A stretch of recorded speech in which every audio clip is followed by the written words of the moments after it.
എനിക്ക് കുറച്ച് കാര്യങ്ങൾ പറയാനുണ്ട്. ഈ ഗവൺമെൻറ് ഗെയിംസ് ബാക്കി എല്ലാ കാര്യവും സെൻസർ അതൊക്കെ നോക്കുന്നുണ്ട്. ഓക്കെ, ശരി, കുഴപ്പമില്ല. എന്നാൽ എ പറ്റി ആരും ചിന്തിക്കുന്നില്ല. കാരണം അടുത്തൊരു തലമുറ എന്താണ് വരുന്നതെന്ന് ആരും ചിന്തിക്കുന്നില്ല. ഇപ്പോൾ കൊച്ചുങ്ങളുടെ കഴിവ് എല്ലാം ഇപ്പോൾ കാണിക്കാൻ പോലും പറ്റാത്ത അവസ്ഥയാണ് ഇപ്പോൾ ആയിരിക്കുന്നത്.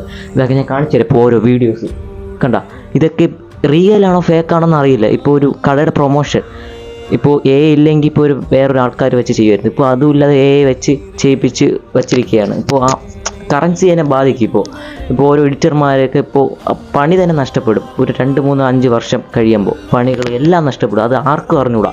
അപ്പോൾ അതൊക്കെയാണ് നിരോധിക്കുന്നത്. ശരി, ചേച്ചി കുഴപ്പമില്ല, പക്ഷേ നമുക്ക് ആവശ്യമുള്ള തരുന്നു. പക്ഷേ നമ്മളെ ഓപ്പർച്യൂണിറ്റിയാണ് കളയുന്നത്. ഇപ്പോൾ സെലിബ്രിറ്റീസ് ആയിട്ട് ഫോട്ടോ എടുത്താൽ ഇപ്പോൾ പറ്റി കയറ്റി. ഇപ്പോൾ ഒറിജിനാലിറ്റി എടുത്താൽ ഇപ്പോൾ ആരും വിശ്വസിക്കില്ല. ഇപ്പോൾ സിനിമ വരെ ഇപ്പോൾ വന്നുകൊണ്ടിരിക്കുകയാണ്. ഇപ്പോൾ നമ്മളെ കലാകായികമായിട്ടുള്ള കഴിവൊക്കെ നഷ്ടപ്പെടുന്നു. അതപ്പോൾ ആരും അറിയുന്നില്ല. ഓക്കെ, ഇതെല്ലായിടത്തും ഷെയർ ചെയ്താൽ വളരെ ഉപകാരമാവും. ഓക്കെ, അപ്പോൾ എൻ്റെ അറിവിൽ ഇത് നിരോധിക്കണം. ഓക്കെ, നിങ്ങൾ ചിന്തിച്ച് നോക്കുക. ഇപ്പോൾ ഇങ്ങനെ കുഴപ്പമില്ല. ഇനി അടുത്ത 5 വർഷം കഴിയുമ്പോൾ പണിയില്ലാതെ ആൾക്കാർ ഓടും. ഈ എഡിറ്റർമാരും ഓരോ ഡാൻസ് കളിക്കുന്നവരും ഇപ്പോൾ പ്രൊമോഷൻ ചെയ്യുന്നവരും അവരൊക്കെ. ശരി, ബൈ. ഇതൊരു യൂസ്ഫുൾ വീഡിയോ ആണെന്ന് തോന്നുന്നു. ഷെയർ ചെയ്യണം എല്ലാവരും. ബൈ.